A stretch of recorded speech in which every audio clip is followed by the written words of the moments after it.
welcome to the, what may be the first, I hope not the last, biannual forum and discussion of candidates for public office in Cold Spring, New York. What I'd like not to do is to have a formal kind of national prize fight with the buzzers and chess things and all of that. I will try to moderate if I feel that the air time is getting unequal. But I'd like to see if we can have this more almost a kind of conversation or some individual thoughts on different subjects. I don't have any trick questions up my sleeve. I'm probably inclined to be more in the general area in terms of questions that you fill in the specifics rather than me bring up stuff about docks and sirens and guns and whatever. And you know each other and you know yourselves better than I do, either one of you. So rather than me reading canned introductions from some biography somebody's handed me, if you wouldn't mind working in a word or two about yourselves in your introductions. So we'll start with some introductory comments by each and try to keep it going from there. Why don't I just start with the first person on my left and introduce Anthony Phillips, who's been the mayor and is running for mayor. My name is Anthony Phillips. I live on, at 196 Main Street with my wife Debbie of 50 years. I have 2 sons that live in the village, and I have 5 grandchildren that live in the village that attend Haldane High School.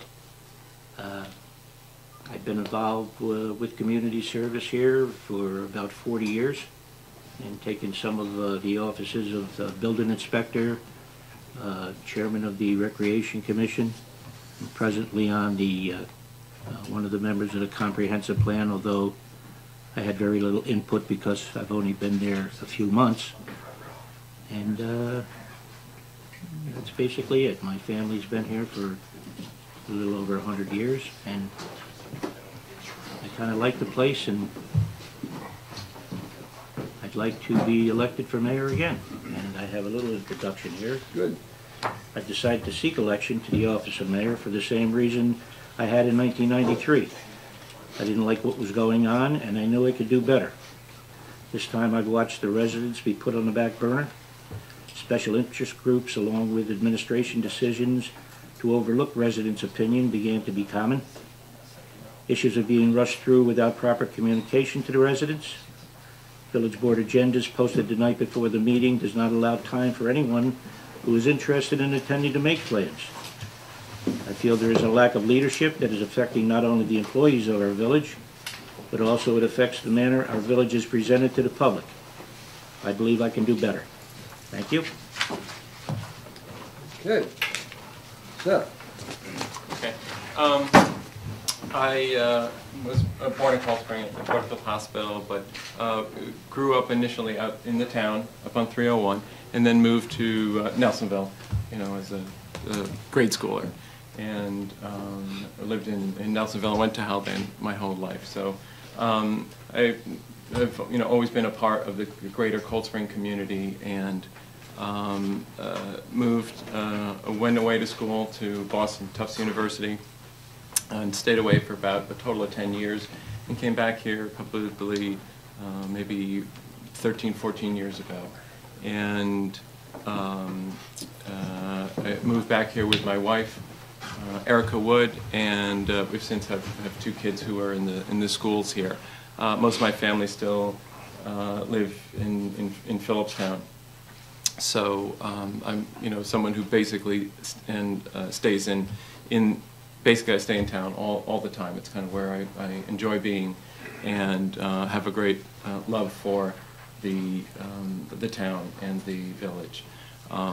And I guess originally I got sort of into this, interested in the politics here because I saw the way things were being run. There was a group that was really unified, and there was really no transparency, no agendas at all were posted for the meetings, especially workshops meetings where most of the work happened. So that's when I initially got involved. And one of the things I've been interested in is trying to to look back at the way things were when I was young and growing up here. We had Community Day. We did have a boat stocking at the waterfront. There was a real community feel, and I was looking to sort of to bring that back. And I have been mayor for 2 years, and I think that we've achieved a lot in those 2 years. I'm certainly not doing it alone. We have a really great village workforce. We have a wonderful clerk, Mary Sari. We have a great police department who is led by Officer George Kane. We have an amazing highway department led by Foreman Ed Trimble. We have a very good water department, sewer department led by Greg Phillips. And basically I'd say all the employees are wonderful. But I have been a leader on a number of issues that I have made a huge difference for the village. And of course, one of the big ones was the financial situation that had 3 straight years of deficits under the former mayor. That's a general fund deficit, and there was a huge spending without any really attempt to control it. So when I took over, there was a $95,000 deficit, and within 2 years, that turned around to $124,000 surplus. That allows us to do things that we couldn't normally do. It also allows us to keep our tax increase down. The other things I worked on was to professionalize the building department. I think that's had a huge effect for people. We have a very qualified building department. The building inspector is a licensed architect. He's here. He has office hours. I think people feel that they get a good response from the building department and they're treated with respect. That's another thing I've tried to do, is to work I pushed for a customer bill of rights and responsibilities also. But one of the things was to task boards with not just saying no, but to look for solutions and look for ways to get to yes, so that we could be responsive to the public. And I think that's come through. We've also started working on urgent infrastructure problems that have been forgotten for years, really. One of the big ones is the water main relining coming down through Nelsonville. It's been known, I didn't realize it at the time, but there was a report from 1992 that said our fire flows were a fraction, less than a third of what they should be throughout the village. And then of course there were the dams too, and those have had basically no maintenance for decades. And when the village received a letter from the DEC probably 3 years ago, that letter was not distributed to the board, and it showed warnings for the dam. And the response of the former mayor really sort of exemplified his approach, which was that he and the water superintendent knew more about the dams than the DEC dam engineer. Well, it was only a matter of months after, it took me about 4 months or so or more to find out about this letter. Soon after that, of course, our insurance company gets a letter from the DEC. We lost our umbrella insurance coverage. We actually lost we had to switch insurance companies because of that, and we still don't have umbrella insurance coverage. Since then, we've had an engineering report on the dam, and they say that the upper dam is unsound, requires urgent work, and the lower dam and the other dam have not been maintained, and so they also require work. One of the things I really pushed to do, and I led the negotiations on, was to negotiate an easement to that landlocked upper dam, and that's something that's been a problem for the village for years. So now we have permanent access to it, so we can actually get in and do the repairs.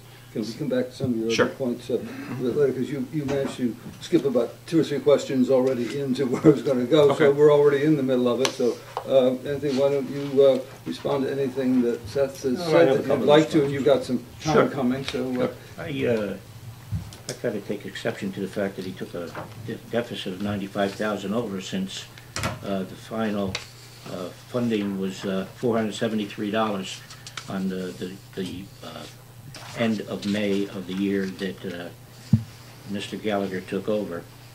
The problems that the village had throughout the deficit times. I might add that Mr. Gallagher was a trustee also under my watch. And he was well aware of the fact that the Planning and Zoning Board was having a major problem with a developer down at the Marathon plant. No agreement could have been reached with the developer, so we ended up in legal action with him. The initial legal action was brought over to Judge O'Rourke in Putnam County. He ruled in favor of the developer. Legal fees continued and above the line items of the budget. Village Board, along with the Zoning Board and Planning Boards, determined there was no turning back, so the decision was made to appeal O'Rourke's decision. The case was brought before the Court of Appeals. The attorneys representing the village at this level were experts in their field, but also very expensive. The decision of the Court of Appeals took months, but it was a positive one for the village and also expensive. Over a period of 3 years, we had large deficits in our budget. By May 2009, the deficit was $473, which was still outstanding considered what we had been through the previous 3 years. It is unfortunate the ad dated February 16th to the PCNR misrepresented that number with $95,000. Through those 3 years of money problems, I can say that I was proud of the way everyone approached the situation, including Mr. Gallagher. Everyone in my administration was aware of the situation, and we handled it professionally. There were other issues with personnel that affected the deficit in our budget. It was handled by hiring a certified public accountant and removing the treasurer from her position. In working with the budget officer, a preliminary budget was given to the new administration in 2009, and it was adopted with minor changes. The only budget that belongs entirely to this administration, the present one, is the one that will be completed on May 31st, 2011. As mayor, I can accept responsibility for everything that transpired during my administration of 16 years. But by no means does responsibility stop with me. Keep in mind there are 5 elected representatives voted into office by the residents of our village. A couple of other issues that Mr. Gallagher talked about. Prior to the developer up on Foundry Brook Road getting into legal actions with the town, we had a written agreement and a contract with that developer to have him install an access road for us to the dams. Apparently that wasn't appropriate for the town supervisor and our mayor, so they went in a different direction. But I can tell you there was access to the upper bridge with an agreement with the developer. I'll hold off for a while. Okay. A subject that's come up, you want to say? Yes, I would actually, because want to come back. his numbers are totally off, and I think he's actually taking credit for a budget of last year that he had absolutely nothing to do with. We also had very large changes to the budget of the previous year when I started, the one when I came in 2009. I have right here all the papers, so you can look at what the fund balances were. He claims in the paper that he only had 1 year of a deficit. This is from the Controller's report. 2005, 2006, $37,000 in deficit. 2006, 2007, $127,000 Last year he was in office, full year 2007, 2008, $95,000, 895 cents. When he made a comment to the Journal News in April of 2008, he said we were in the black. At that point, the deficit was $127,000. He continues to deny the facts. This is a communication I had to him in April of 2008, and it shows really the sort of the leadership vacuum that was there when actually he was doing nothing about this urgent situation. This is referring to a meeting, things I wanted to put on the agenda. Where are we as far as cash this year, and how do we finish the year out? The mayor, as chief budget officer, should be playing a leadership role in this. I'm hoping that the mayor will present a budget message as part of the budget hearing. If so, that could be helpful in accomplishing this assessment. How are we going to implement the suggestions from the 2006-2007 year audit? Questions related to not receiving information on a timely basis. How come it took until February for the mayor to learn that we were over budget last year by $180,000? And how come he didn't tell us as soon as he learned? That critical information dribbled out when he said that we were over budget last year and would have trouble spending $380 to print the newsletter. Otherwise, I don't know how we would have found out about it. How come I have to figure this out, how much cash we will be short, and how much over budget we will be? This is not really my job, but no one else seems to be doing it. As trustees, we need to know this information. These type of emails go, continue. He was not providing the legally required information to the budgets. He was not putting in the last completed year, which is critical. What we were looking at is the year we're in that is not even finished. You can't really judge how much you spend in a year looking at that. And because each year they were overspending. As far as legal expenses, if you take that case cost $120,000. Now we always put at least $20,000 in the budget for special legal expenses. Over 2 years, that's $40,000. That leaves $80,000. They took a loan from the water department that went straight into the general fund. That's another $40,000. That's $80,000. Total, that leaves $40,000 left over. What was the difference in 1 year? Within 2 years, there was a difference of $260,000 in the fund balance. It went from a plus 135 from 1 year to the next year to a negative 37, and then down to 127. So if legal expenses are a big part of it, I could see $40,000. But where did the $260,000 come from? It comes from other things. It comes from police expenses. It comes from hiring someone for the highway department and not putting any money in, for salaries.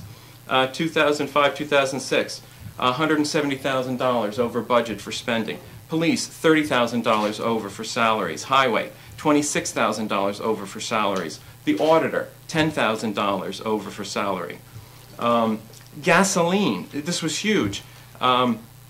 We spent in that year $34,000 in gasoline. This year we're going to spend probably $24,000. Where did the extra $10,000 go? That's why gasoline was such a huge issue then. We would ask at meetings, why are we over budget? Why are the police using gasoline? And the mayor claims he had authorization from the board, but he never said, well, I'm using different accounts within the police department, other department. That was never raised. We were, we were over budget the next year, 06, 07. Seth, if you don't mind, It just the general idea. Yeah. And I guess another question I want to go into, but I think you laid out some of the issues. In the interest of fairness, but Anthony respond, and then I want to move on to some future-related questions. Is there anything you want to say? Just a short response, because he's memorized this thing. He's been playing it for the last 2 years. But one thing you have to understand, he keeps insisting that the mayor is the budget officer. Village Law, page 206, Article 5. Budget officer shall mean the mayor or the village manager. The mayor may designate any other village officer to serve at his pleasure. Now, I can tell you that the gentleman that was the budget officer in all of the 16 years that I was there, and all of the 4 years that Mayor Cherico was there, was the same gentleman. Okay? There was no finer person than him to be the budget officer. He knew the numbers. He was a trustee. Okay? So going back and forth with these numbers, you can play with them as long as you want. The bottom line is, Mr. Gallagher was trustee for 3 years. He received a copy of the amended budget every single month, like all of the trustees did and like I did. So for him to be surprised about some of these things, that's good play. It's not the truth. Yeah, I just wanted to respond to one thing. Very quickly, Seth. I will, because what I'm hearing is he's not willing to take responsibility for his role. Absolutely, I take responsibility. I've always taken responsibility. He doesn't actually take responsibility, because when we had a meeting like this with the Journal News newspaper, and it was always a question, who was budget officer? When I took over, people didn't know who the budget officer was, because there was a complete vacuum there. Feel free to jump in if you want. Well, I'm just saying, at this thing, it was presented, he admitted that he was the budget officer at this public forum with the Journal News newspaper. But now he's not, because things weren't good. Related questions. We're running through our time here. The budget is obviously very important to every political entity, wherever it is. We all know, we look around the country, that we have states in serious fiscal difficulty. We may have a nation in serious physical difficulty. We have communities with the same thing. Regardless of how people make their assessments of how budgets were handled in the past, what do you think we're looking at going forward? Are we going to have pressures that will come to bear on the revenue side? Are we going to have to raise taxes? Are we going to have expenditures that we're going to have to be cut? Has the budget work, however it's worked out in the last two administrations, been sufficient that we are all looking at a pretty comfortable financial future, or are there fiscal clouds on the horizon that we're going to have to deal with, whoever is mayor is going to have to deal with, and maybe be looking at financial problems here in Cold Spring that will require measures that you might want to take? You want to start? I'm not sure where this budget as of May 2011 is going to end up as far as in the black or in the red. I'm sure he'll tell you it's immensely large, it's in the black. But some of the problems that I foresee, and one of them is the use of Putnam County and the legislature that we have in Vincent de Magna. We received 2 trolleys through Putnam County that we've been using for tourism here for the past 4 or 5 years. We also received $7,500 for garbage pickup on weekends, but with the county paying for it for the past 10 years. We have a salt shed down there that was constructed by Putnam County at no cost to the village with salt in it, and the village uses any amount of salt that they could use along with Haldane School, the village in Nelsonville, at no cost to either municipalities or the school. Our relationship, from what I understand from Mr. Tamagna, and he could speak for himself, for anyone that wants to talk, it's strained right now. There's lack of communication between Mayor Gallagher and Mr. Tamagna. If we lose some of the monies that the county has awarded us these past few years, we've got a little bit of a problem on making that up. Hopefully we won't, but that's one of the avenues that I would address immediately.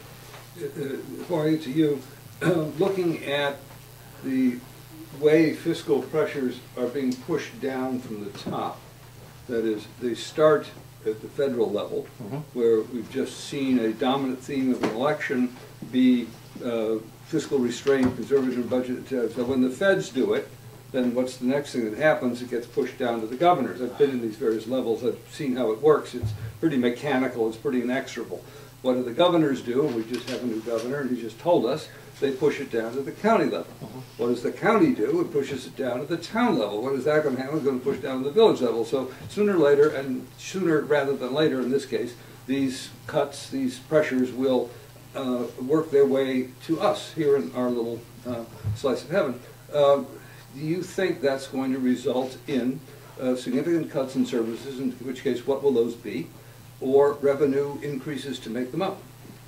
Okay. So as far as the county, we have good relations with the county. We actually just signed an intermunicipal agreement with the county for sharing of services and equipment with the highway department.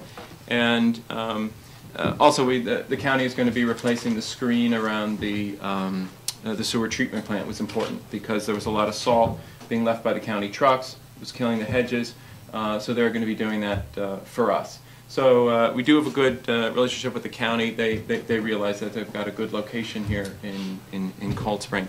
We also have the first intermunicipal agreement with the town. Same thing, sharing of services, equipment, and it's to a great benefit to the town. We've saved a lot of money that way. Otherwise, I would say, I mean, we get sort of minimal support within the village from the county compared to other counties because we don't have the sales tax sharing, which is the main way that other municipalities get money, and that's the same throughout the whole county. So that's sort of a county-wide problem of not having that. So other villages the size of Cold Spring might get anywhere from $150,000 to $500,000 through revenue sharing. But that's sort of it's partly an anomaly of history. When you have a city and a county, it's easier to get the leverage to get the sales tax sharing. So you don't see either substantial service changes or revenue increases in the immediate future? I'd say we have other ways that we've gained revenue this year in a number of other ways. We do it in small ways. We have people have weddings at the bandstands. They pay for that. We have parking waiver law. We get some revenues from that. It's a benefit to the businesses who are opening.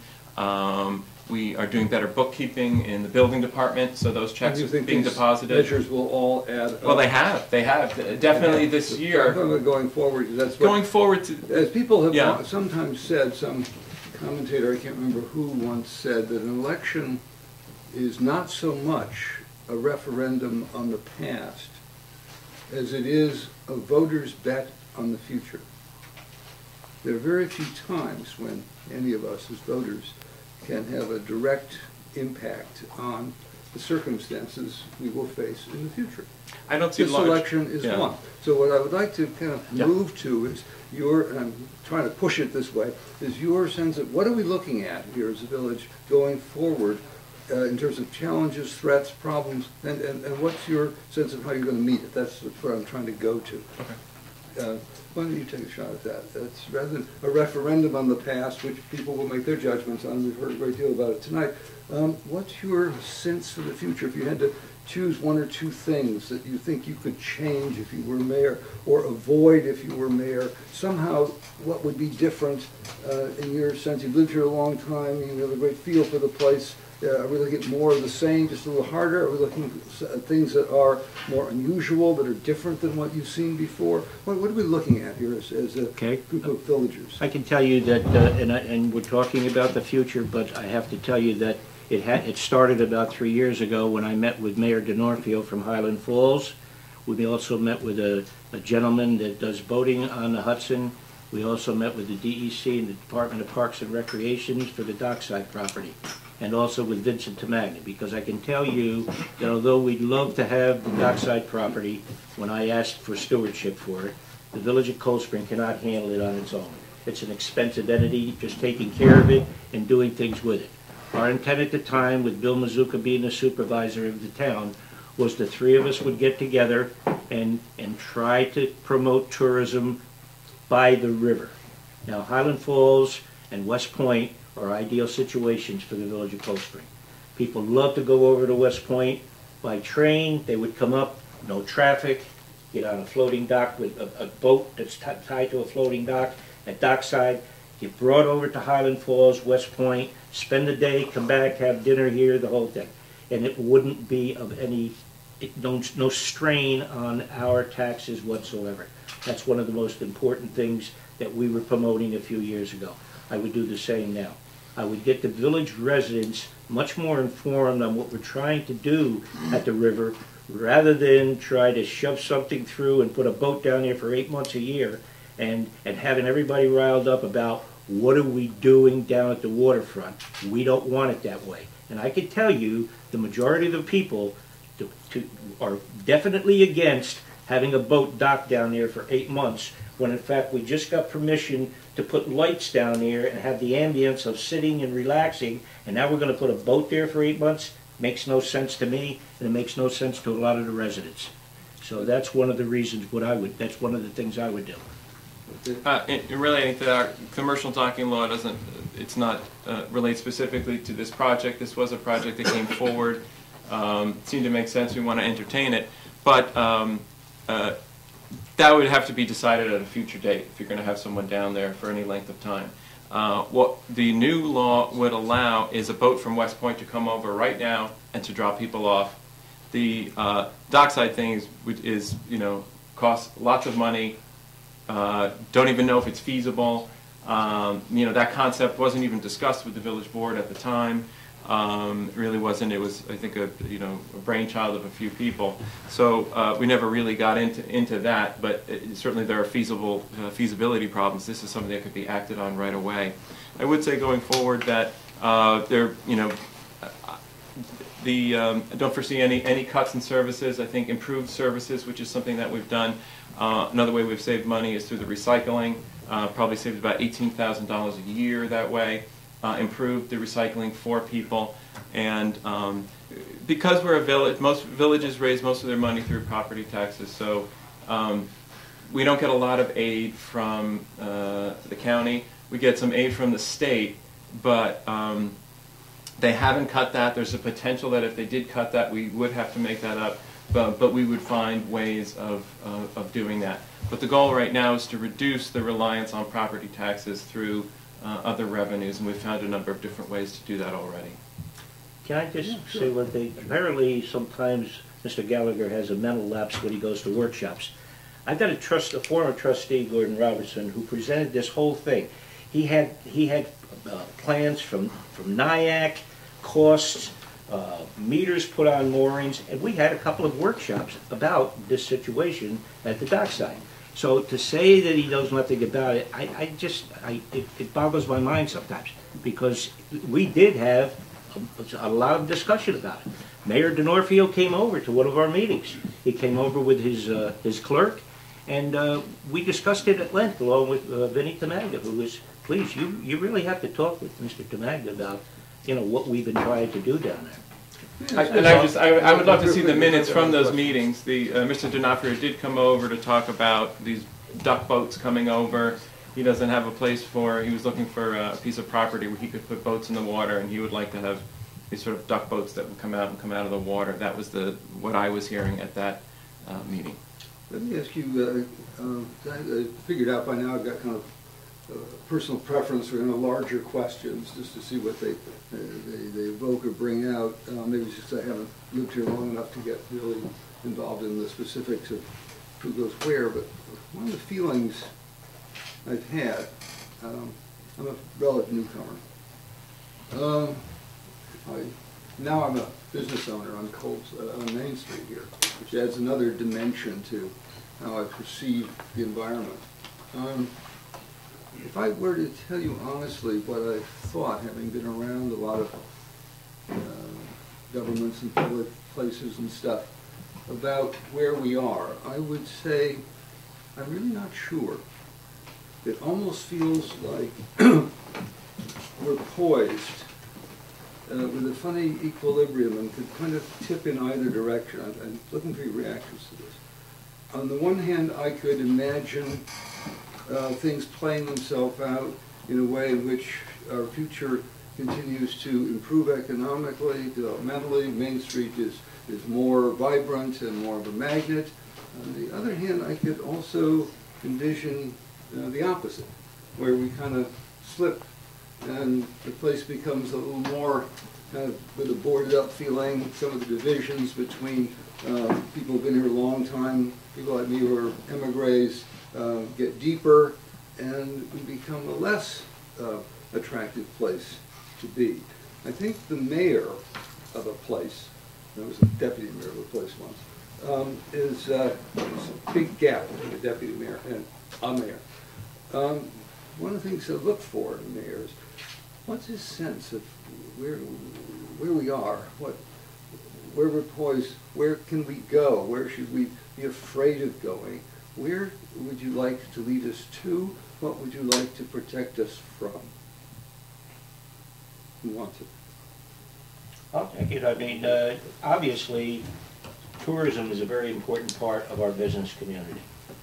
There's a fine line that you have to draw between tourism, promoting it, getting too much of it, and the residents of our village. They have to be protected. Weekends here are very difficult for the residents. As if you come to Cold Spring, you know exactly what I'm talking about. A lot of the businesses here, the owners don't live in the village of Cold Spring. There's quite a few of them. A lot of them do.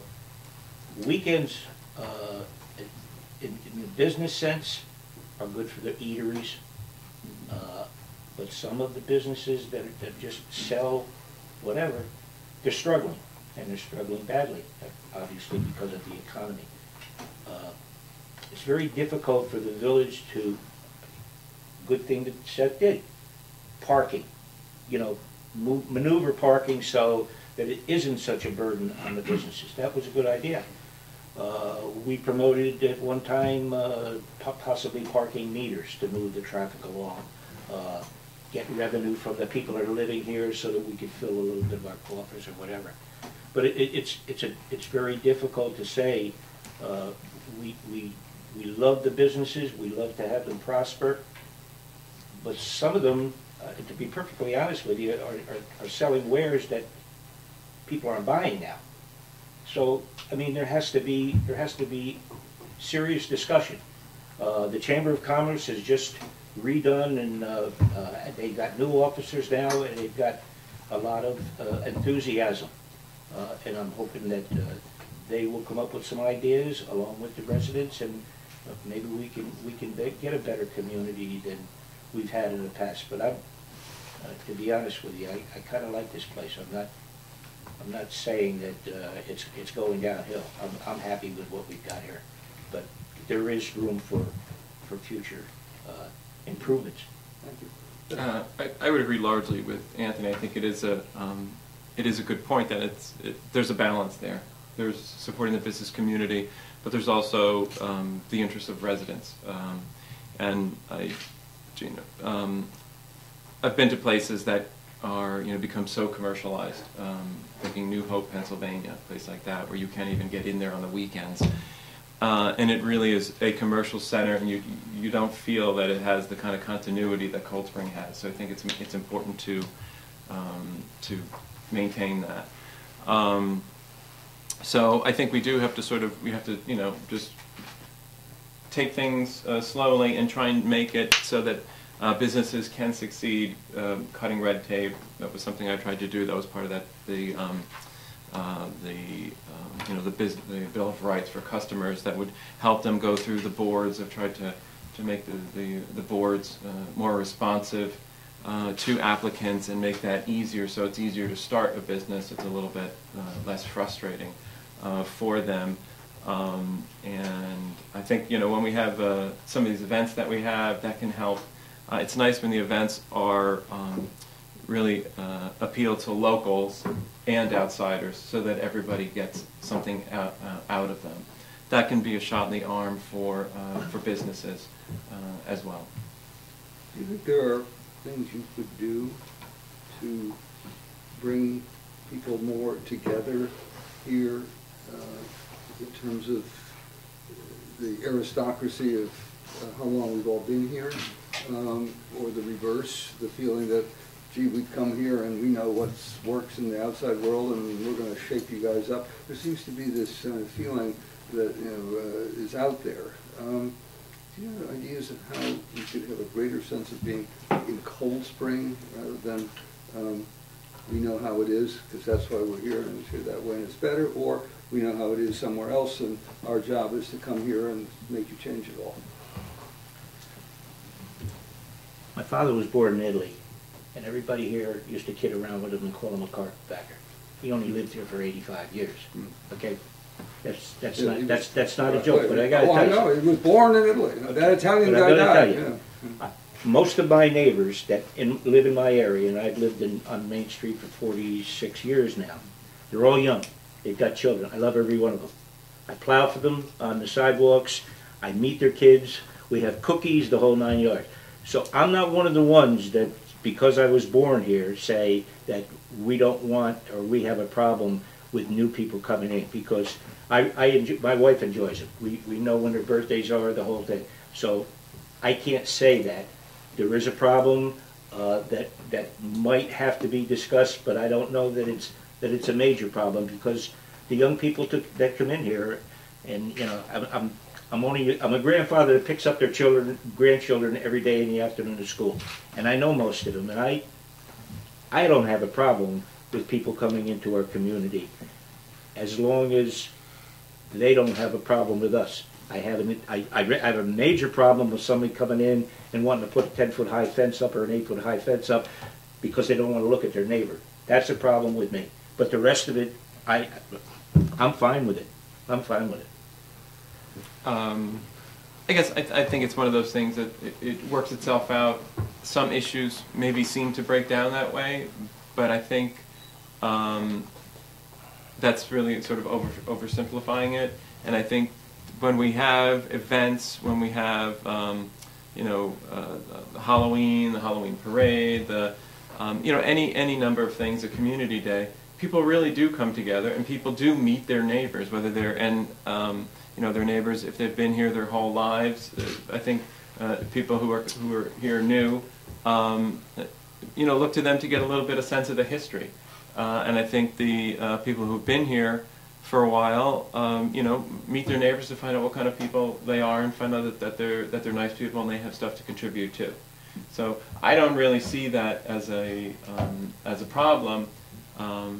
If anything, that's kind of what makes Cold Spring interesting, is that you've got people who've been here their whole lives, whose parents grew up here, who can tell you the history directly, and then you've got new people coming from other places. Sometimes they have some different ideas, but they're here because they love this village too, and they're coming to know and to love their neighbors who've been here for a long time. What about younger people? One of the things that I've had some frustration here is one, I and some of our folks, the people doing this, where can I find some 20-somethings who are in this community around wanting to be involved in things? They seem to leave. Is this something we can't do much about because we're not a university town, we don't have the right employment base? We feel kind of hollowed out in that generation. Is this a state of nature? Well, I can tell you that thankfully the majority of my family stayed here, but I have an older son that moved out to Chicago. He's very successful out there. What he was looking for, he couldn't get here. And I think when you're that young, it depends on what your plans are. You've got a city, one of the best, one of the largest in the world, 50 miles away. But if you're not happy with the area, not so much with the area that you grew up in, but if you're not happy with what you're doing here, that's the way it is. I don't want to hear the fact that we can't afford to live here. I'm retired. I can afford to live here. My sons are here, and we're making it. So I think it has to do with the person, what's in his mind. We're getting people that didn't want to stay in New York City coming up here, and that's the system. Yeah, I would say I think it's kind of natural. You get in your 20s, you want to. This is not really a place to meet someone. There aren't a whole bunch of people in that age range here, so I think people generally go someplace else. And what you find often is that they'll go someplace else, meet somebody, they come back here and settle down. So you have there's a great number of people in their 30s, 40s, but not a whole lot in their 20s, and but people are they do come back here, and I think it's good for the community. So if you were to come back here yourself 30 years from now, you would expect to see a Cold Spring that looks more or less like what we have now? If I come back 30 years from now, I might not remember what it looked like. We don't seem to have term limits here. It's not a matter of term limits, it's just a matter of age. I don't have an answer for that one. I would hope so. So that gives a sense of where we are. And where we are is almost out of time, and no souls being saved, as I said, after the hour. Is there anything, nonetheless, that you each would like to say about why you're running, what you think, and what you'd like to do, or anything you want to say just before we wrap it up too much? No, I'm fine. I think I've said enough. I think everybody understands what my ideas for the community are. I did it for 16 years. I'm back in it because I feel comfortable and I'm healthy, and I'd like to do it over. Yeah, I would just want to address one thing that sort of it's come up in the papers and such, and it's sort of personnel issues. Normally we wouldn't discuss that in public, but I will say that I feel that the employees of the village are very satisfied with the way that I'm managing the village. We are in negotiations with the police department. We are negotiating in good faith. They understand that. I think they're happy with the way that the village board is running the police department, and I do know that the highway department is also happy with the way the department's being run. In the past, there had been a quote-unquote contract, but we can't legally have a contract with employees that are not union. So what we have now is a handbook for the employees, and instead of looking out a few years in advance for salary increases, which we're not able to do because you can't hold a future board, you can't obligate them to future expenditures in that way unless it's a union contract. We deal with it every year. We try and deal with it in a very, very stable way. So they have certain expectations, and we really try and stick to a very even percent increase that's easily predictable. Good. Well, with that, we had the unusual opportunity of hearing two people discuss their candidacies, each of whom has held a position, which doesn't happen very often. So you all as voters will have the opportunity to both check your box on your referendum on the past, as well as place your bets on the village of your future. So thank you both very much. Thank you.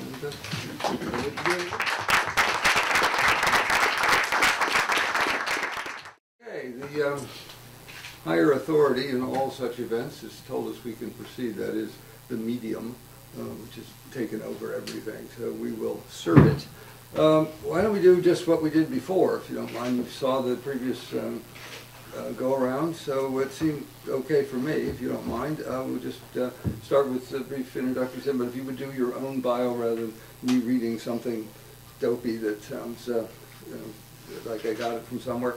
You know your lives better than I do, and there's nothing you can do about them now anyway, so maybe you would just tell us a little bit about yourself and why you want to sit through all these meetings on the village board. We'll start? Yes. I'll go off the cuff and I'll bring us into 2011. And my name is Catherine Square. I've lived in the village for 4 years now. I live on Kimball Avenue. I moved here from Texas in 2004. I've been many things. I've been a Dallas police officer. I was that for about 9 years. I was in the United States Air Force for about 6 years.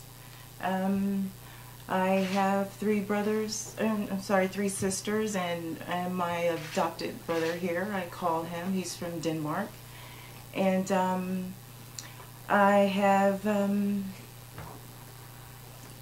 taken a great liking to Cold Spring, and I kind of detoured here on kind of a fluke. I was on my way to Carmel to look at a place in Carmel, and I took the wrong turn down 301, and I ended up here.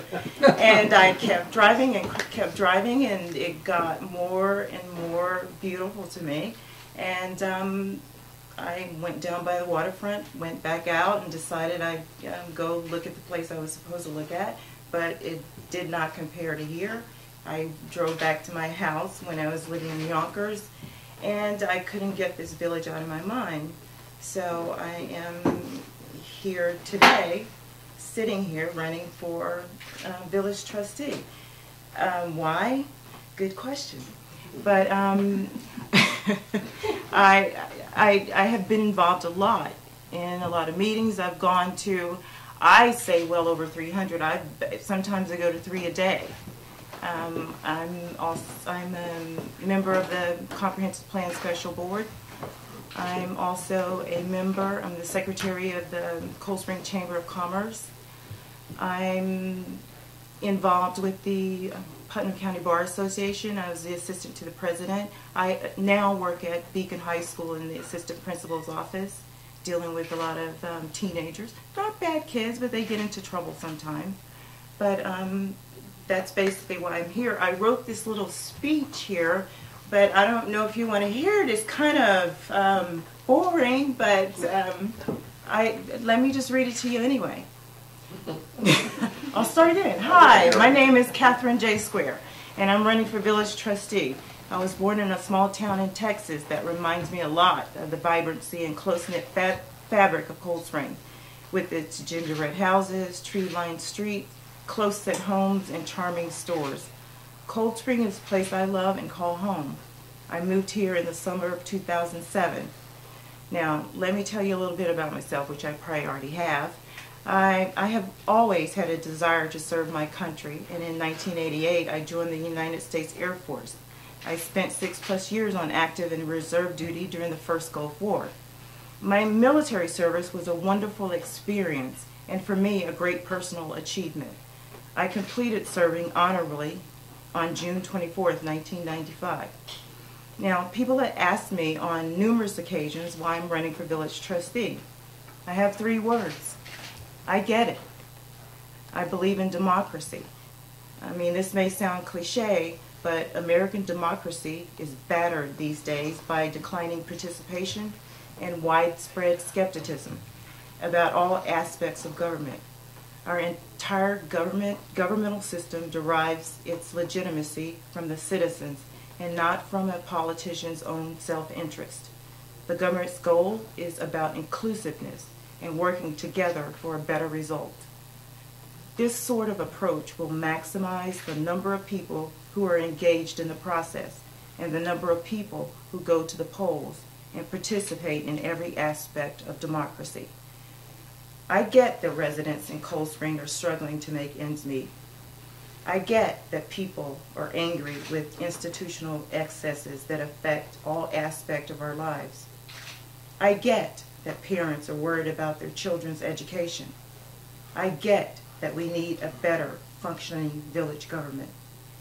You know, many politicians love to be unopposed, but it isn't good for democracy to have elections with no choices, nor is it good for the leaders who gain election or re-election without any incentive to interact with and learn more from the voters. Now, I'm not a professional politician. I never sought elected office before. I'm running for village trustee because we need true leadership at this time. I can provide that leadership because I offer a different choice, a more inclusive and get it done approach. Politics is not my career, and this campaign is not about me. It's about all of us. It's about whether or not we want to continue to progress as a community. Now, I'd like to be your voice, and with you as my partner, we can stand strong and move forward as a community. So please go out and vote for me on March 15th so we together can make a difference for the village of Cold Spring. Thank you. Hello, my name is Bruce Campbell. Born and raised Cold Spring. My family's been here since mid-1800s. I live on 25 Care Street with my wife Patricia and my son Evan Duncan Campbell. He's a college student at St. Rose studying graphic design. Right above my house, there's 7 homes now, was my great-grandfather General John Campbell, and on the left of my house is where my grandfather used to live, John Teagle. Recently sold that house. That's where my grandfather Duncan Campbell resided for many years. So my family's been here a long time. On my mother's side of the family, my grandmother Ruth Dalzell owned a penny stationery store up at the street here where the clock store is. My first job was delivering papers back in those days, running on the bike and throwing the paper up on the porch with the elastic band tied to it, where those old little kids that used to do that. I went to Our Lady of Loretta School, elementary school, Haldane, Dutchess Community College. While I was at Haldane, one of my first jobs in Haldane was at Butterfield. I worked in the kitchen. I helped volunteer with past Mayor James Early, painting patient rooms. Shortly after that, when I left Dutchess, before I went to Dutchess, I also worked at Marathon Battery for 6 months. After 6 months at Marathon in a factory environment, I decided to go back to school. So I wasn't sure after high school what I wanted to do. I bring up some of these points because they're all very important pieces that you've heard in the comprehensive plan many times. The Campbell family's been here a long time. My nephews and, not nephews, my cousins and uncles were the owners of the Campbell estate that we're talking about quite a bit. Marathon is one place I worked on, like I said, and also Butterfield. For For most of my adult life, I've worked at West Point for the past 35 years. I recently retired in September 2009. Started back in the 70s. Back in the 70s, Cold Spring was almost the same type of village it is right now. The economy was very bad. Some of the storefronts were boarded up. It wasn't the same village you have now. There wasn't the antique shops. Everyone here that was born and raised Cold Spring know how everything was on Main Street back in those days. We had gas stations, we had banks, the post office, everything was right on. Our Grand Union right on Main Street, right down the street here, or right up the street, sorry. So it was a whole other village back in those days. But the fact is that I'm the last Campbell from all my family, and I'm the last Campbell living in Cold Spring. I have brothers and sisters throughout the country, but I decided to stay in Cold Spring. After 35 years of retirement, just go back to 2002. I decided in 2002, before retirement, to accept a voting position on the Cold Spring Board. Elected in 2002, I served as trustee from 2002 to 2006 under Mayor Phillips. I was defeated in 2006 by Mayor Gallagher, and went on to go 3 years as a school board member, 2006 to 2009, serving 2 years as vice president on the school board. I was very pleased with working on the school board. It was a job that I never thought I would ever have. But since my son was a junior in high school at the time, it was a very rewarding thing for me, because I think it's one of those things that when you're on the school board, it's just good having your children in school, because it adds to the equation of doing a good job while you're there. 2009, it was my 3rd year on the school board. I decided to run again for village trustee in Cold Spring. I was elected back on this job in 2009. Shortly after, the mayor at the time, 1 month after, within the first month, he has a reorganizational meeting, and Seth Gallagher as mayor appointed me as deputy mayor. As deputy mayor for the past 2 years, I've done more than I've ever done on the village board, and I'm very thankful for Mayor Gallagher for the opportunity, because as deputy mayor, and you know that even though, like you said, there's a big gap between the mayor and the deputy mayor, that's very true, because you can see on a daily basis what the mayor's job is all about, how much time it takes, and what it would take if any one of us ever wanted to pursue to be mayor some year.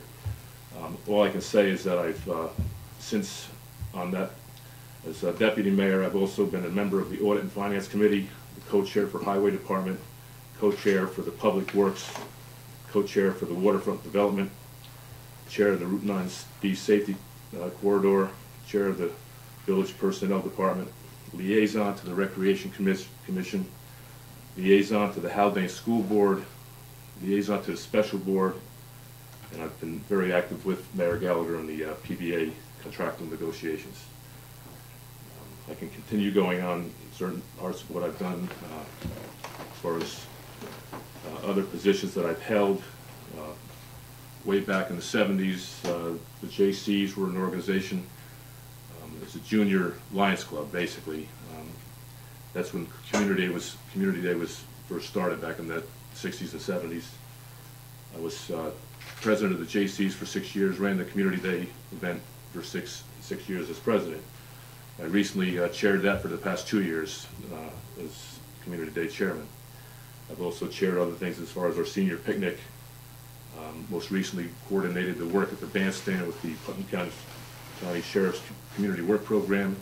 All the monies raised for that work down at the bandstand, to paint it, scrape it, stain it, were raised through the weddings that we've recently had over the past couple of years as on the bandstand.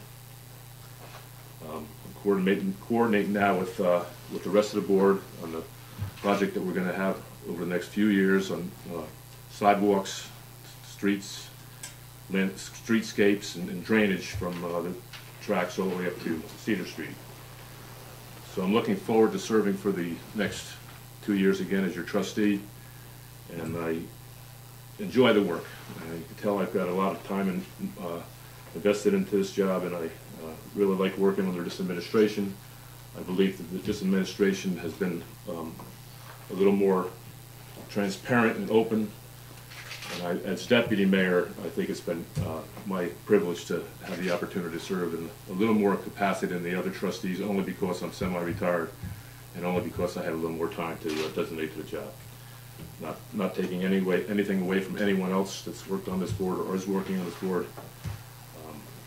But anyway, I'm just happy to be here, and I hope you consider me again Election Day. Thank you. Well, First of all, I'd like to start off, take the opportunity to thank phillipstown.info, the residents in attendance, and those watching online. As a resident and a trustee, I appreciate your involvement in this process and your support and interest in me. My name is Ralph Falloon, born and raised in the village of Cold Spring. I'm currently live in a village with my wife and two children. I'm a career firefighter in Stamford, Connecticut, and I'm a volunteer in the Cold Spring Fire Department for, this will be my 25th year. So, the reason I got into the trustee position, in the fire department I served in all of the elected positions up until I was the president of the company at the time prior to the 2009 election.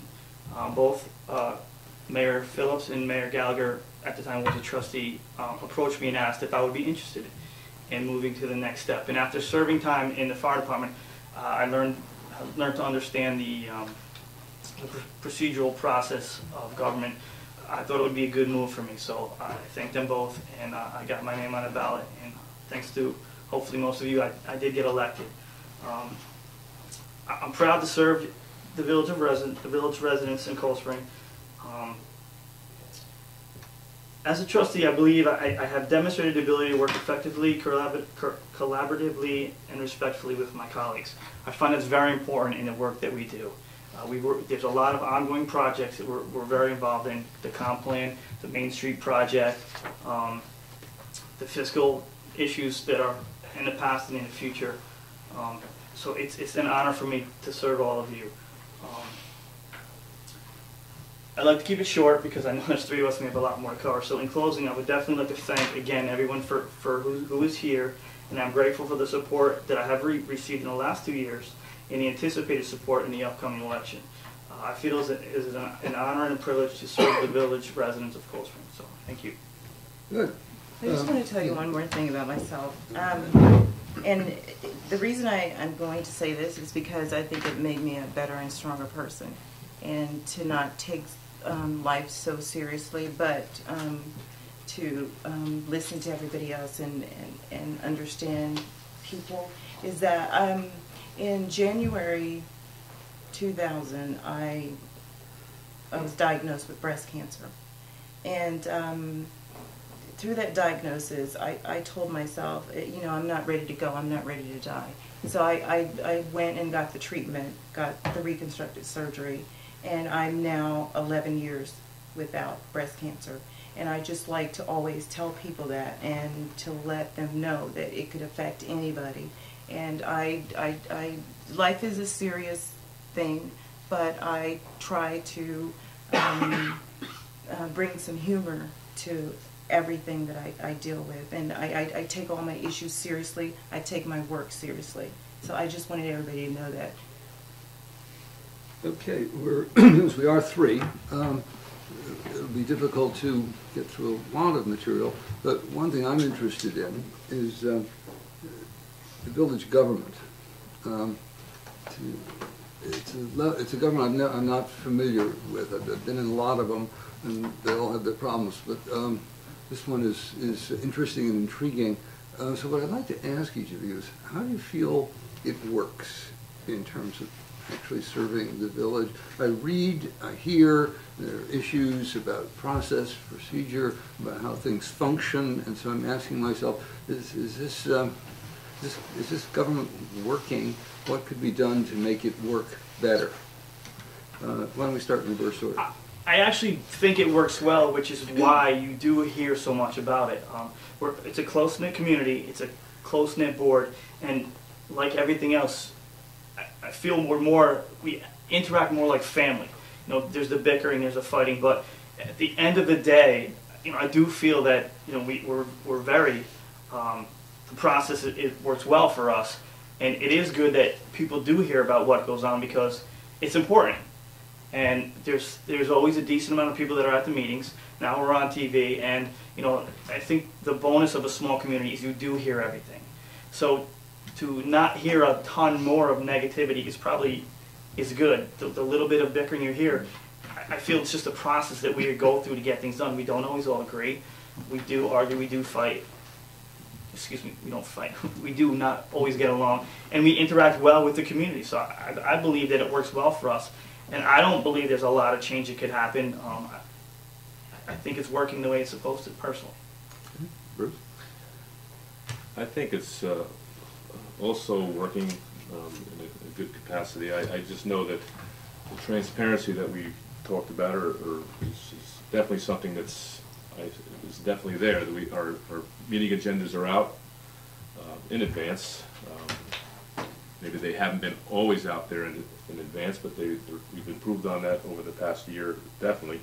The fact that we are being televised on our monthly meetings shows that there's the effort to really be as transparent as possible. We have monthly reports on our budgets. All our department heads either report directly at that meeting or we as trustees report for them. The reorganizational meeting that the mayors do have right after they're elected has a full breakdown. So really, every trustee has the opportunity to serve in some capacity on this board. And in many cases, it is the mayor and the board of trustees. So us as a group should work together as much as we possibly can for that one goal. Most of the time, we try to work for the one goal. I mean, I can actually say that 90% or more of the things that we decide on a regular basis are across the board. Within that 10% are the things that Trustee Falloon just talked about, where we differ and we may say yay or nay to certain ones. But it's overall a decent working board. I can say that there's challenges at times, which always makes it interesting. But anyway, I can honestly say that the effort's always been there. I think we're always improving, and the fact that this administration has a record of promoting transparency is definitely an asset, and I hope to continue working that way. What's your sense of it, Looking at it from sitting out in the audience, from the outside looking in, I find it quite dysfunctional. You know, you may sit in your office or work on a report. I can't, you know, determine, you know, how you say it's transparent. It may be 20, 30, 40, 50% transparent, but I like for it to be 100% transparent. You can't just say something is transparent. I've sat there and myself have been ridiculed for trying to offer some assistance to the village board, and I get knocked in the head about it when I'm trying to help a county legislature, or I'm even trying to help the village board. It does function as a government, fine, but it serves the community. You have people there that are very supportive. You have people there that have worked there for a long time. I agree. Mary Sari is wonderful. She does a lot. You have, you know, I think the highway department does a great job, but it's leadership that drives the transparency. And sometimes I don't find the transparency. And a prime example, I'm looking at the budget, and as a layperson, I'm quite frankly confused by a lot of the entries in there. Now, how can it work better? I think we need to. You talk about bickering. You're not just bickering. It's it's very, very deep divided divisions, and it's so divided that it's kind of pulled this community apart. It's been a lot. The government here has been divisive, and I don't like that. I like us to work together. I don't want it to be the village against the town or the village against the county. And I find that I'm sitting on the outside and I'm looking in. And I've gone to God knows how many board meetings, 200, 300, 400, however many you want to say. I've been at practically every one of them. And we just need to start working together and not have one person trying to be dominant over another. And I find that. Either you gentlemen want to comment? You know, there's an awful lot you just said there, Catherine, and it would have to be, for me to really try to isolate in any given capacity, you'd have to give me an example of. I gave you an example. Just say entries in the budget. Do you want to talk about budget? I don't want to talk about the budget because I'm a lay person. I don't sit and deal with the budget on a daily basis. All right, sorry, You do that. I tried to set up a meeting with our chairman, Tamanya, and the village board. And, you know, yeah, you have said maybe I went about it the wrong way. I don't think I went about it the wrong way. That was Chairman Tamanya's meeting. It wasn't the village board's meeting. It wasn't Mayor Gallagher's meeting. That was his meeting. And for someone to go cancel someone else's meeting is not appropriate. That's one issue. And I got beat over the head about it, and I didn't appreciate it. Well, I would just say transparency in that regard alone would mean that the meeting should be coordinated through the village board somehow. I'm not saying that you're wrong totally, but the thing is, if you have a village board or any part of a committee that's working with the county, the town, or whatever, and we're communicating in a fashion that we're all working on the same page, as per se, towards a goal, towards Butterfield or whatever you're talking about, and at the same time you have independent groups working independently from what we're working, it's going to be a little confusing at times. It's going to be offsetting to the fact that we're not always going to be in sync with the same conversations. So right away, yeah, we as a village board, I know we felt that that wasn't the best approach, and we mentioned that to you. Other than that, you know, the transparency of that would have been all of us in one room like we do now. We have a public workshop, we invite everyone. And that's what I would always do, and I know Seth Gallagher does the same thing. So I'm really confused on that alone. If we had everyone working with legislatures and the town officials on the side, how are we going to get the information? How are we supposed to know what you're saying is accurate? And then we get the backwash as village officials on whatever everyone else is talking about. So that's why we're here. We're elected officials representing the people of this village or the township. That's what people put us in these positions for. We're supposed to be the ones doing those jobs. First of all, Bruce, the village board did know about it. The comp board didn't know about it. It was out there. The issue was Butterfield. Butterfield has been in the headlines for, what, 10, 15 years maybe? And that you knew about. I sent a meeting notice. If you didn't want to participate or have anybody else participate, that was fine. But for you to cancel a legislator's meeting is just wrong. And for you to say it wasn't out there, you didn't know about it, it's just not true. Well, if it was out there, Catherine, it was basically out there, and I found out like 3 days before or something. And one time I was coming back from West Point, and I drove by and saw a bunch of vehicles up there. So I'm saying, what's going on up there? I had no idea about it. What are you talking about? Vehicles up where? Well, I'm just saying when there was people that were looking at alternatives or whatever for the hospital. I didn't attend that meeting. Well, I'm saying. That was the meeting that the village board attended. I'm speaking about a meeting. So the one you're talking about, I think, with legislator Tamanya. Right. I think I heard about it 3 days before. No, you were sitting in you are a liaison with the comp board. You were sitting in there when he asked if anybody could set up that meeting.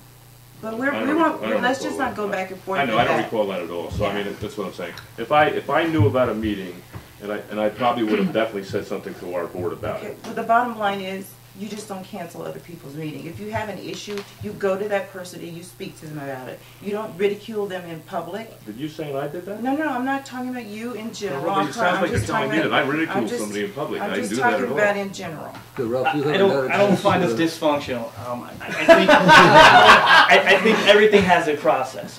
And I think the unfortunate thing is there's a lot of people that are trying to do a lot of work from within and from outside the board. What happens a lot of times with the village board is there needs to be span of control, and the mayor needs to guide the span of control, have the span of control. And I think the issue that was spoken about there was, I knew about the meeting, and personally I was okay with it. I mean, you can have as many meetings as you want. I think what happened is that the mayor and part of the village board felt it was an undermining or different direction than we thought we were going or thought the county was going in.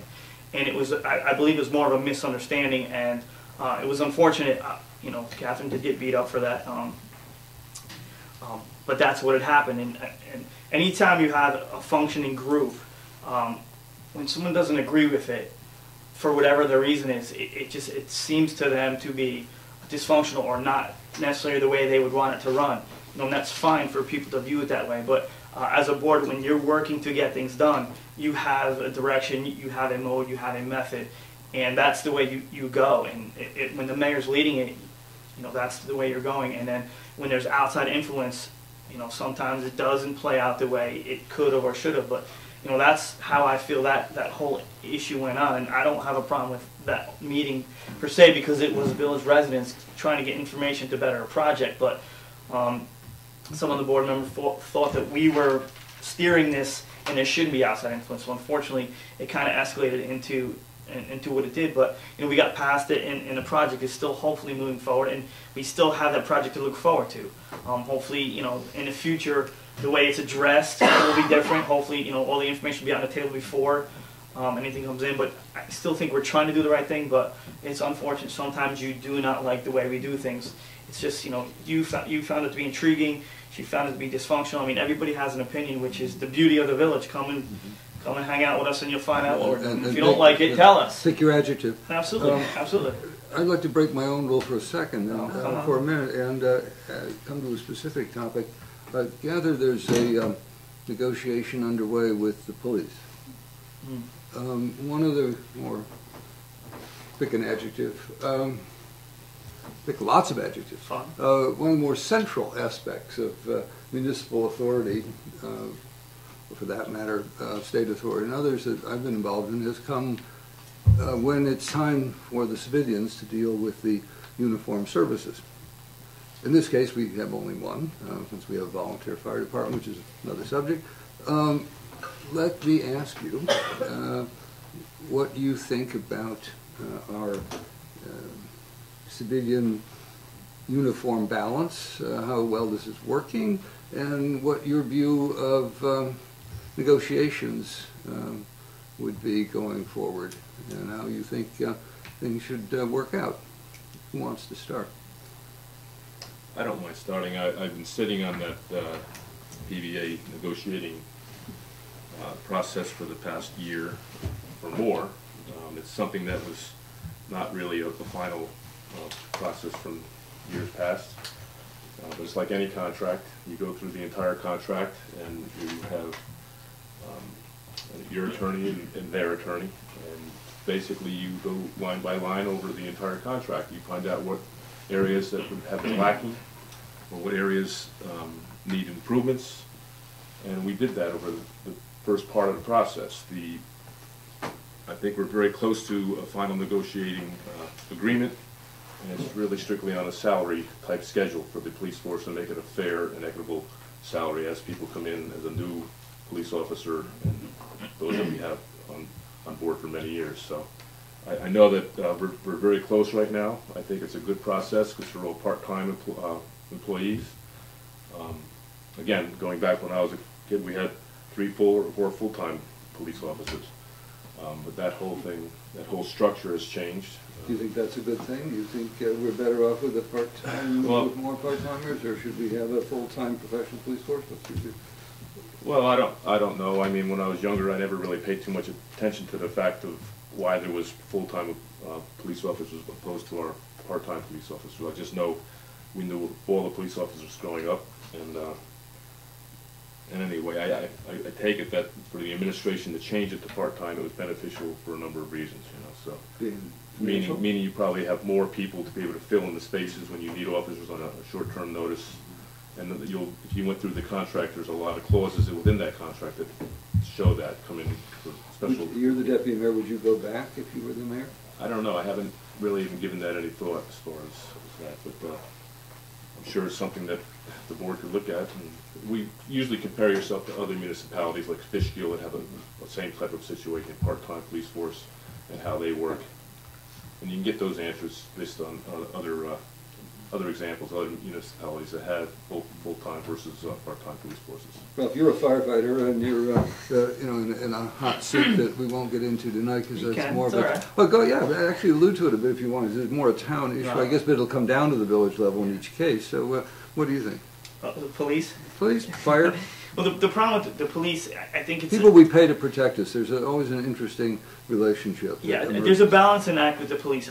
I feel the continuity of having a full-time police is beneficial to the village. The unfortunate problem with labor laws and all the other governing bodies is once you a full-time paid police officer versus part-time is completely separate in what you owe them, salary-wise, and so And for how long you will owe it. right, to. exactly. And in the past administration, I'm not sure how the way it got to the way it is, but it's kind of, you have to be careful going that route, even though it's better continuity, but how, are you on the hook for this person and the next person and for how long and for how much? I believe that Officer in Charge Kane is kind of, serving that position fairly well. He spends a lot of time here, and I think he does a great job.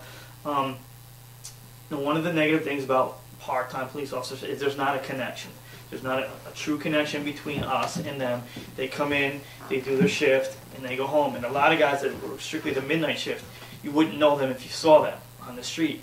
I feel it's a problem, but it's a balancing act. What do you do? I don't think it's beneficial financially to go to a part-time, full-time. But I think it's worth discussing. But there's a lot of things to weigh. And as far as the contract negotiation, they're never fun when you're on the administrative side. They're never fun when you're on the taxpayer side because you have to pay these people. And police and fire are unique because a lot of their pay depends on you paying them what they may have to do versus what they may do. And they have a legitimate excuse to ask for a fair wage because of the area you're in, the police departments around you, and what they may have to do. The unfortunate reality is we have to be able to show that, well, what you do versus what you may have to do, we have to bring them to check. And you have to, you're coming into our community part-time, a few hours a week, and you can't hold our village residents hostage because you think that as a part-time police officer, you're entitled to a ton of money because places like Long Island, they're running the system dry. So it's a very fine line, and you have to balance on how we can get this done. And I think it's been working fine, but we'll see when the final offer from the PVA comes this time, and we will have to deal with it because it's in there in front of us, and hopefully it'll work out to everyone's favor, and that's all we can hope for. Catherine, you've been a police officer. I've been a police officer, yes. I was for 9 years. So what's your assessment of our police situation? PBA? No, our police situation here in the village. I'd like to know what PBA is. I'm sure any people in the audience would like to know what that is. PVA is a Police Benevolence Association. Okay. Yeah, it's the police union. I was a police officer for 9 years, and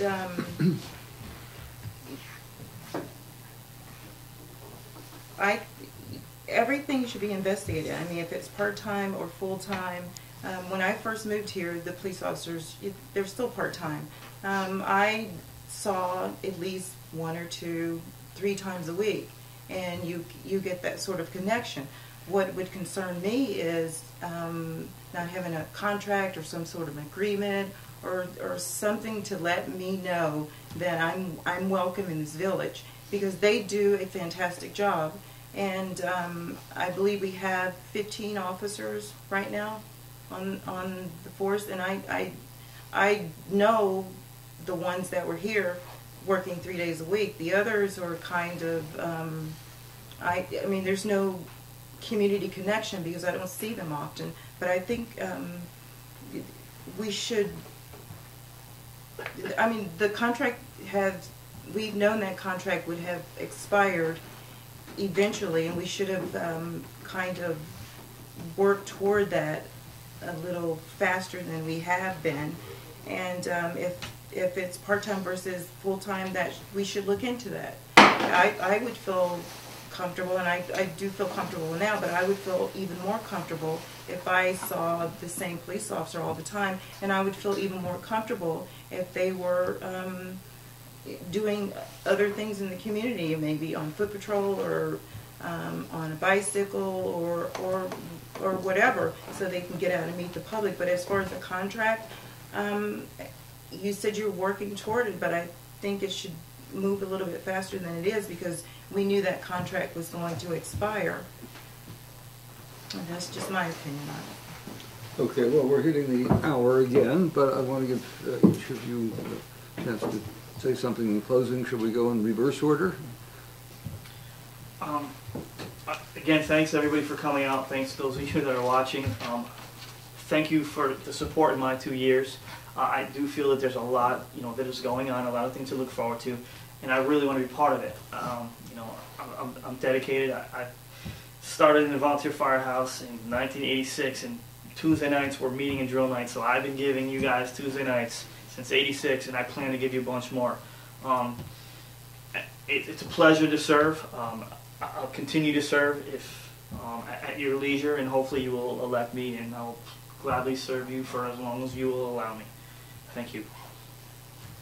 I just want to thank you, Gordon, for the opportunity. It's a good opportunity for anyone, new candidates or even those that are in office already. I know that I gave you a little bit long background on myself, but that's the reality of me. I know that I've spent most of my life working in the volunteer capacity here in Cold Spring and for the benefits of the people of Cold Spring. As village trustee, I know I can continue doing that, and I have the time to be able to designate to be out there and do as much as I possibly can. So I'm hoping I'm doing a good job for you all, and I hope you consider me again on the 15th. Thank you. Okay. Sometimes we have to look at things through fresh eyes. And like I said, I've sat in hundreds of village board meetings, town meetings, government meetings, public hearings, and I think we need to have new leadership. We need to look at different ways of doing things. I think we need to be more inclusive and not combative with our village residents. I think we need to work better with our county government, with our town government. And I've always, my entire life, been about working together, listening to people, doing whatever I can in my community. And that's why I'm here. That's why I'm running for village trustee. And if you choose me, that's great. If you choose these guys, that's wonderful too. I have no beef with any of them. We get along fine. But I'm just saying, I think we need to go in a fresher direction with new outlook. So, that's thank you. Well, with that, I'd say from my small part is rather than have some kind of prize fight or horse race or artificially focused drama, I have found this last hour and a half to be enormously engaging and interesting, as well as getting to know people, which I really prize. And overall, I'm almost kind of moved by this experience and by this village and this town. The USNA could do a lot worse than be made up of Cold Springs and Phillipstowns, and participating in this way is just a genuine thrill and pleasure, and I'd like to thank you all for, including you all who came tonight, for letting me have this experience. So thank you so much. Thank you. Gordon. Thank you.